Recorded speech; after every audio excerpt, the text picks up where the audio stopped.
The world isn't fair, and the faster you accept that truth, the faster you stop being its victim.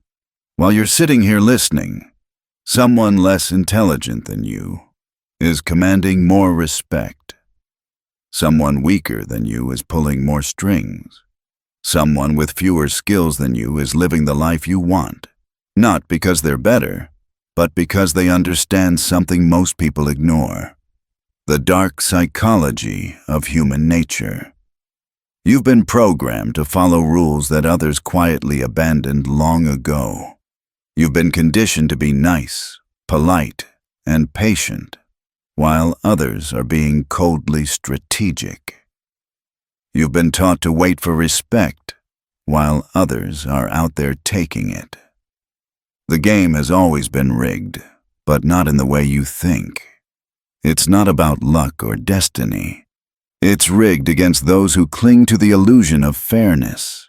It's rigged against those who believe good intentions will shield them. It's rigged against those who never learn how power really works. More than 5 centuries ago, Niccolo Machiavelli dissected the machinery of power and stripped away the illusions. He exposed why good men often finish last, and why ruthless strategists shape the world. His observations weren't just for kings and princes.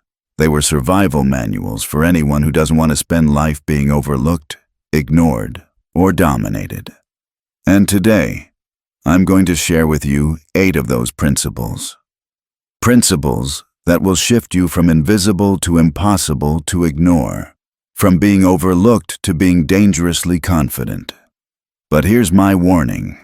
Once you see this, you can't unsee it. Once you understand these truths, you'll never be able to blame the world in the same way again. I know this firsthand. I used to be that person with the right answers who was always overlooked. I was intelligent, hardworking, genuine, and completely invisible. I watched while arrogant fools got promoted ahead of me. I saw manipulators build entire empires while honest men couldn't even get a seat at the table. I watched charismatic sociopaths gather followers while decent people ate alone. Then it hit me. The world doesn't reward intelligence, it rewards influence. It doesn't admire a good heart. It admires a strong presence. It doesn't value character. It values psychological dominance. That realization crushed my naive worldview, but it also freed me. It forced me to stop waiting for the world to recognize me and start building a presence it couldn't ignore. This is exactly what Machiavelli saw in Renaissance Italy, where betrayal and intrigue were daily currency. He saw kingdoms rise and fall, not because of fairness, not because of kindness, but because of psychological warfare. And the brutal reality is this: those who understand human psychology always rule over those who don't. But don't mistake this for cruelty. Ruthlessness doesn't mean heartless destruction. Ruthlessness means being disciplined enough to play the real game instead of the imaginary one. While you're busy playing checkers with good intentions, others are playing chess with calculated moves. Before we dive deeper, I need you to take a stand. Write this declaration in the comments. I refuse to be psychologically dominated by others. That's not just a comment. It's your first step toward psychological sovereignty, because everything you're about to learn requires a shift. From victim mindset to predator mindset. From waiting for fairness to creating leverage. From hoping for respect to commanding it. So, are you ready to become dangerously confident? Let's begin. Principle 1. Fairness is a psychological trap. The first truth is brutal. Fairness is a myth sold to keep you compliant. Every time you wait for fair treatment, someone else is taking what you wanted. Every time you play by invisible rules, someone else is rewriting them to their advantage. Every time you expect reciprocity, manipulators are already exploiting your predictability. You were taught that fairness makes you noble. In reality, it makes you prey. Think back to your own life. How many times have you given respect to someone who gave you none? How many times have you helped someone who never helped you back? How many times have you politely waited your turn while others shamelessly cut the line? That's not bad luck. That's programming. Programming designed to keep you weak. Machiavelli once wrote, "Men should either be treated generously or destroyed, because they take revenge for slight injuries, but for heavy ones, they cannot." This wasn't about physical violence. It was about psychological control. When you barely push back against someone, they don't forget it. They nurse that wound and wait for their chance to get even. But when you dominate completely, when you leave no question about the balance of power, they accept it and move on. Most people make the mistake of half measures. They give weak pushback to strong personalities. They set soft boundaries with ruthless people. They try to reason with those who only respect strength. The result? The worst outcome possible. You look weak and you create enemies who think they can eventually beat you. Here's what real psychological dominance looks like. When someone disrespects you, you don't argue, you don't explain, you don't plead. You act in a way that makes it clear, instantly, that disrespect comes with a cost. You don't negotiate your worth. You create situations where treating you well is in their self-interest, and treating you poorly hurts them more than it hurts you. Principle 2. Ruthlessness is emotional discipline. Most people misunderstand ruthlessness.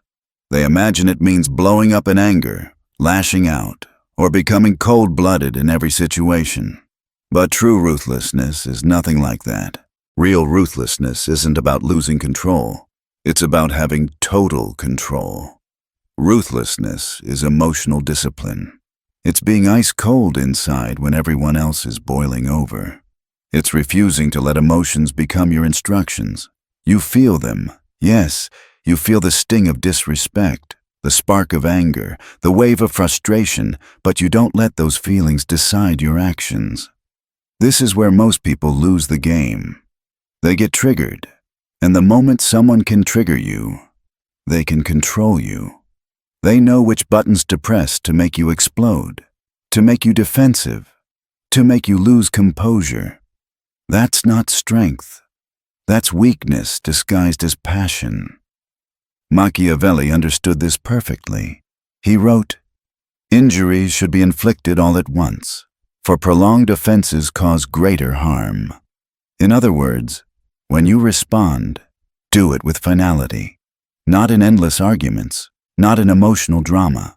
Make one calculated move that ends the game in your favor, and then step back into composure. Imagine this scenario. Someone tries to humiliate you publicly, maybe mocking your reputation or undermining you in front of others. The emotionally reactive person blows up, argues, tries desperately to defend themselves.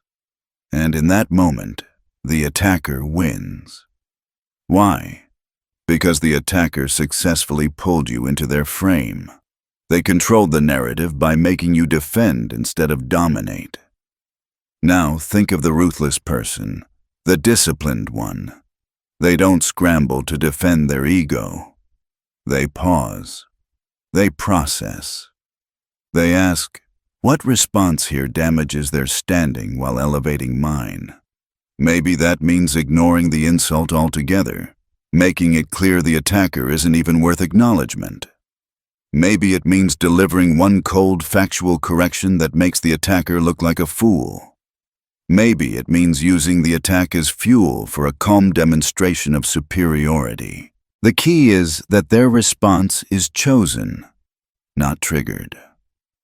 Their reaction isn't about defending their feelings. It's about advancing their strategy. Look around at the most powerful people you've ever met.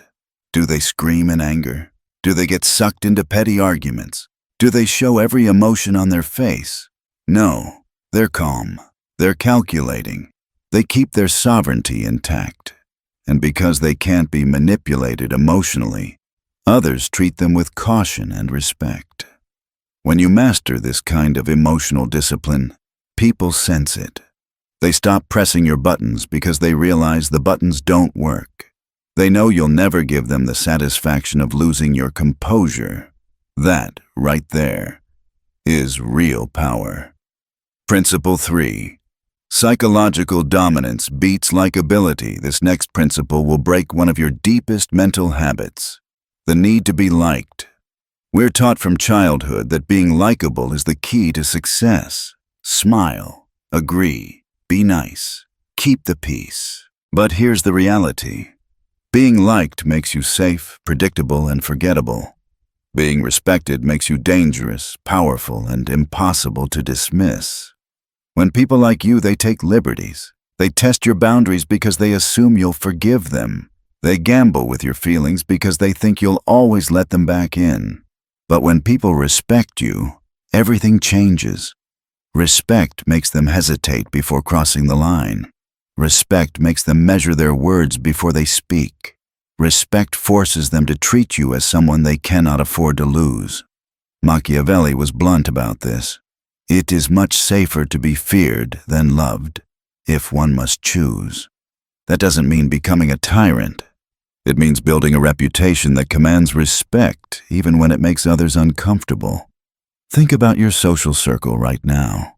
Who holds the most weight? Is it the friend who's always agreeable, always saying yes, always desperate to keep everyone happy? Or is it the one whose approval feels like it actually matters? The one you don't want to disappoint because you know their standards are high. That's the difference. Likability is cheap. Dominance is valuable. Here's how the difference plays out in practice. The likable person says yes to requests they don't want to do. The dominant person says no without guilt. The likable person accepts disrespect silently, hoping it will stop. The dominant person calls it out immediately and decisively. The likable person explains their choices, justifying themselves endlessly. The dominant person simply decides and expects others to adjust. Psychological dominance shifts your mindset from, will they like me if I do this, to, does this action increase or decrease my power? Instead of trying to smooth over everyone else's comfort, you become comfortable with others' discomfort when it protects your interests. Instead of chasing approval, you become the one whose approval others chase. This is what it means to stop being a people pleaser and start becoming someone others measure themselves against. It's not about being cruel. It's about valuing your respect more than their fleeting affection. Principle 4. Decisive action creates psychological superiority. Here's where so many people destroy their own influence without realizing it. They think constant reminders, repeated warnings, or endless explanations will earn respect. But it doesn't. It does the opposite. It trains people to ignore you. Weak people threaten consequences but never follow through. They nag, plead, and complain. They say, if you do that again, but then they never act. What happens? Everyone quickly learns their words mean nothing. Their authority collapses. They become background noise. Psychologically dominant people operate differently. They don't give 1,000 warnings. They don't repeat themselves endlessly. They act less often, but when they act, their actions are decisive and impossible to ignore. Machiavelli put it simply, if an injury is to be done to a man, it should be so severe that his vengeance need not be feared. In psychological terms, this means when you're forced to respond, your move should be strong enough that no one ever thinks about testing you twice. Let's make this real. Imagine someone in your group repeatedly disrespects you, interrupting you, dismissing your ideas, making you the butt of every joke. The weak response is to complain, to ask them nicely to stop, to vent about them behind their back. That only fuels their power because you've shown they can control your emotions without paying a price.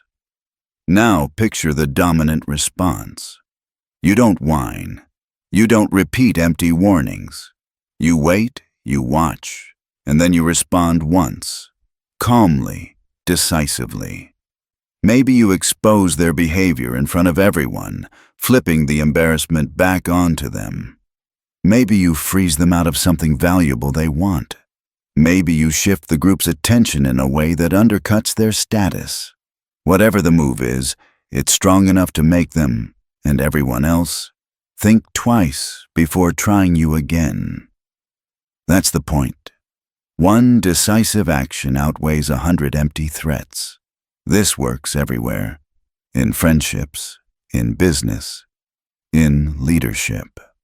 Instead of constantly begging people to see your value, you occasionally demonstrate it in such a powerful way that the memory sticks.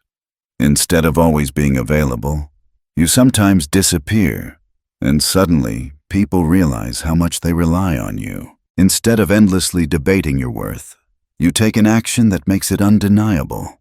Your goal is to build a reputation where people know. When you act with weight. They may not always know what you'll do, but they know they don't want to find out. Principle 5. Perception management is reality control. Now we move into more sophisticated ground. Here's the truth most people don't want to hear. Perception matters more than reality. You might think, if I just focus on being good, people will recognize my value. Wrong. That's naive. Human beings don't have the time or energy to examine your character in depth. They judge you by appearances, by signals, by stories. Machiavelli knew this better than anyone. Everyone sees what you appear to be. Few know what you really are. That means, for the majority of people in your life, your image is your reality. Your reputation is your power. What people believe about you is, in practice, who you are to them. So, here's the uncomfortable truth. If you don't manage how people see you, someone else will. And I promise you, they won't paint you in a way that benefits you. But don't mistake perception management for fakeness. This isn't about lying. It's about controlling the narrative before others control it for you. It's about presenting your authentic qualities strategically instead of leaving them up to chance. Think about social media. Two people achieve the same milestone. One documents it smartly, showing their skill, their effort, their growth. The other says nothing, hoping people just notice. Which one gets recognition? Which one gets more opportunities? Which one builds more influence? Always the one who manages perception. And it's the same face-to-face. The way you carry yourself, your posture, your tone of voice, the way you enter a room tells people whether you're someone important or someone forgettable. Stand tall, make eye contact, speak with confidence, and people unconsciously elevate you. Slouch, mumble, avoid eye contact, and they unconsciously dismiss you. Here's the psychological principle. People treat you according to the image you project, so you must project deliberately. That means sharing your wins strategically while downplaying your losses. That means associating yourself with high-value people and environments that elevate your status. That means keeping a touch of mystery so people fill the gaps with positive assumptions rather than cataloging your flaws. That means projecting confidence even when you feel unsure, because confidence attracts while uncertainty repels. Your reputation is the most valuable currency you'll ever hold. Guard it, shape it, and use it.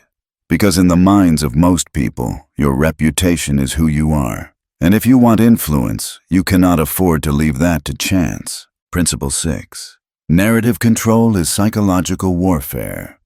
Now we get to one of the most powerful principles of all, the ability to control the story.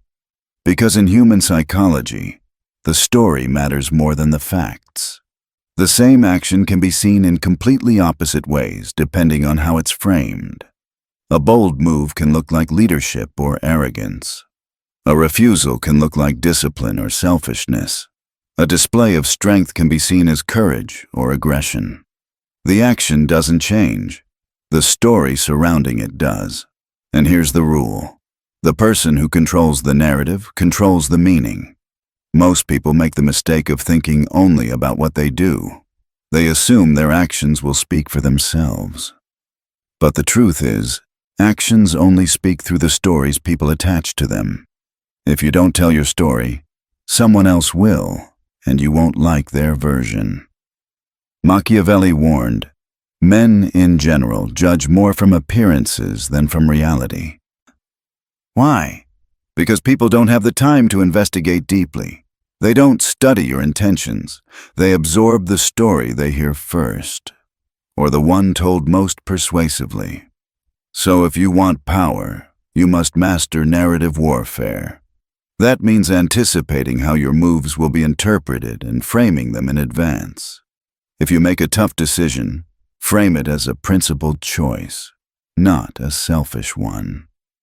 If someone attacks you, don't just defend. Reframe their attack as jealousy or weakness. If you succeed, make sure the story isn't luck, but strategy and strength.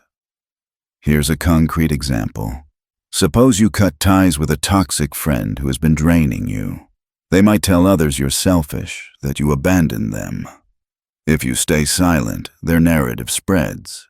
But if you control the frame, I had to protect my mental health and set boundaries with someone who refused to reciprocate respect. Suddenly you're seen as strong, not cruel. Same action, two completely different realities. That's narrative control. Advanced narrative mastery means you're always thinking 2 steps ahead. You don't just ask, "What will I do?" You ask, "How will this be remembered?" You shape the story before your opponents have the chance.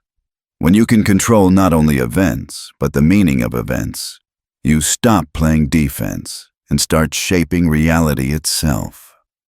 Principle 7. Systematic consequences create authority. This principle takes influence to another level because it removes emotion from the equation. Weak people rely on threats, yelling, guilt, or pleading to get respect. But those are emotional reactions, and emotional reactions can be manipulated. True psychological authority comes from systems, from predictable cause and effect. Machiavelli advised rulers to rely on what is within their control, not what depends on others. The same is true here.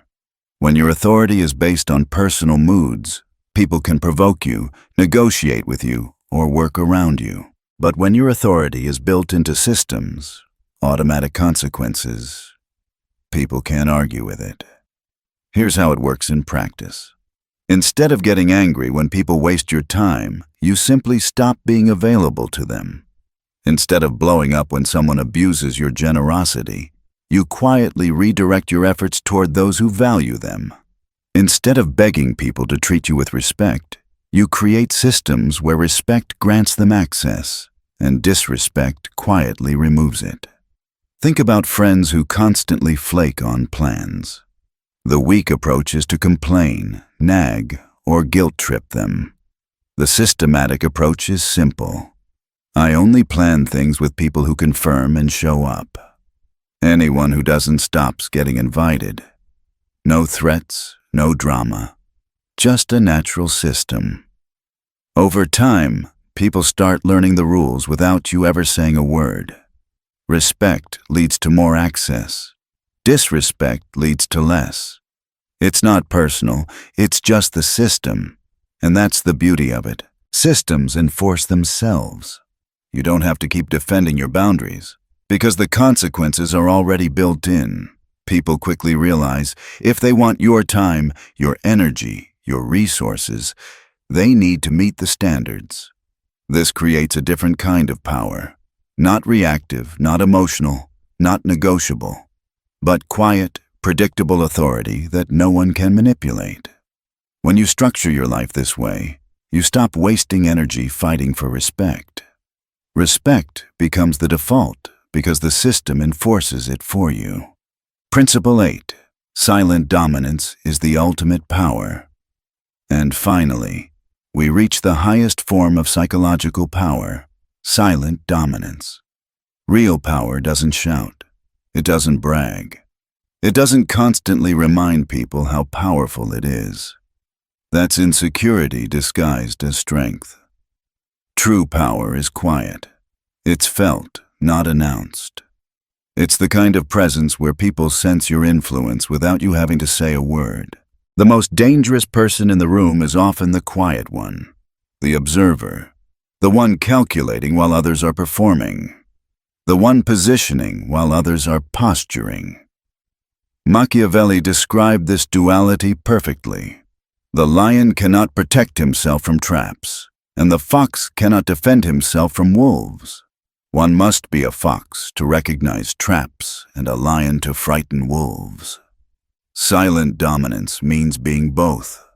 The fox, watching silently, reading people, anticipating traps, and the lion, stepping forward with undeniable force when the moment comes. But the key is discretion. No one sees your moves until it's too late to counter them. Competitors realize too late that you've already positioned yourself above them. Opponents notice too late that their influence has collapsed under your quiet strategy. Allies discover they've benefited from your positioning without ever realizing how deliberate it was. Silent dominance doesn't mean sneaky. It means disciplined. It means operating strategically without broadcasting your every intention. It means letting results speak instead of words. When you build power this way, people stop trying to figure you out. They simply accept your influence as natural, inevitable, and unstoppable. We've walked through 8 ruthless principles. Now comes the most important part. Understanding why these ideas aren't just theory, but survival. This isn't abstract philosophy. This is daily warfare. Every hour of every day, people around you are using these principles, whether they realize it or not. And if you don't, you're the one being used. While you've been watching this video, someone less intelligent, less skilled, maybe even less hard-working, has been pulling ahead, not because they deserve it, but because they understand influence. They understand perception. They understand power. And as long as you cling to fairness, you'll keep losing to people who see the game for what it is. The brutal reality. Think about it. Do you really believe the most moral people run the world? Do you believe the hardest workers automatically rise? Do you believe kindness naturally earns respect? Look at the world. Look at politics, business, even your own workplace. It's not the most honest who win. It's not the most hardworking. It's the ones who combine strategy, presence, and psychological dominance. That's what Machiavelli saw 500 years ago. And that's why his lessons matter just as much now as they did then. He warned us, if you don't understand power, you'll be ruled by those who do. Every day you hesitate, someone more ruthless takes the position you want. Every day you choose nice over strong, you're feeding someone else's dominance. Every day you cling to fairness, you're reinforcing your own invisibility. This isn't about cruelty. It's about refusing to stay prey. The real meaning of ruthlessness. You need to throw away the false picture of ruthlessness. Ruthless doesn't mean cruel or heartless. It doesn't mean trampling everyone. It means sharp discipline. It means no hesitation. It means having the clarity to act strategically instead of emotionally. It's ruthless to cut off people who repeatedly waste your energy. It's ruthless to defend your standards without guilt. It's ruthless to choose respect over approval. It's ruthless to design systems where your presence is valuable and your boundaries unshakable. This kind of ruthlessness doesn't make you cold. It makes you powerful. People sense when they can't manipulate you. They sense when you won't fold. And that sense alone changes how they treat you. Bringing the principles into daily life. Don't overcomplicate this. These principles aren't abstract. They're tools you can use right now. Fairness is a trap. Stop waiting. Take what you've earned. Emotional discipline. Don't react. Respond with strategy. Respect over likability. Value your boundaries more than their approval. Decisive action. Stop warning, start acting. Once, clearly, finally. Perception management. Shape your image before others shape it for you. Narrative control. Frame the story so meaning always bends in your favor. Systematic consequences. Build rules where respect leads to access. Silent dominance.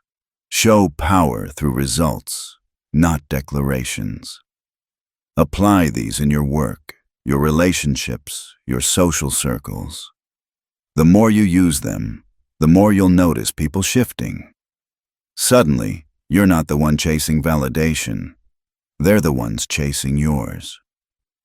The fork in the road. Here's where the path splits. You have two choices. Choice 1. You can leave this video, go back to old habits, and keep living under illusions. Keep waiting for fairness. Keep chasing approval. Keep hoping that hard work alone will get you seen. But if you do, nothing changes. You'll stay predictable. You'll stay overlooked. You'll stay easy to manipulate. Choice 2. You accept that the world isn't fair, and you stop expecting it to be. You start embodying these principles. You start thinking like a strategist. You stop apologizing for your standards. You stop waiting for respect and start commanding it. That's the real transformation. That's the leap from being someone who is influenced to being someone who creates influence. Why? It matters now. This isn't a lesson you can put off until later. Every day you delay, someone else is using these truths. While you're deciding whether to become psychologically dangerous, someone is already using ruthlessness, perception, and silence to position themselves ahead of you. You may think learning these principles makes you bad. That's exactly what dominant people want you to believe. They want you naive, predictable, and easy to control. They want you to think strength is cruelty so that you never develop it for yourself. But now you've seen the game. You can't pretend you don't know.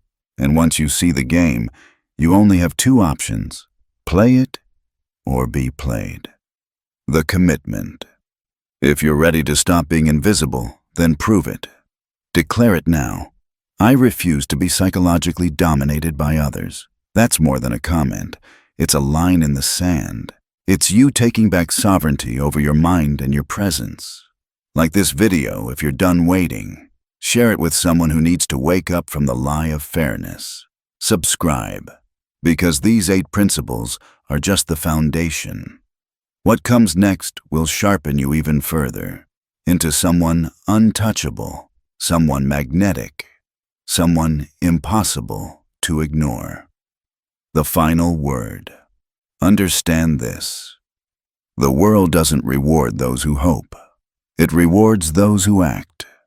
The world doesn't respect those who wait. It respects those who take. The world doesn't honor those who only wish to be liked. It honors those who build unshakable presence. So stop hesitating. Stop apologizing. Stop waiting for permission. Step into ruthlessness. Step into presence. Step into dominance. Because the truth is simple. If you don't master these principles, someone else will master you. Now choose.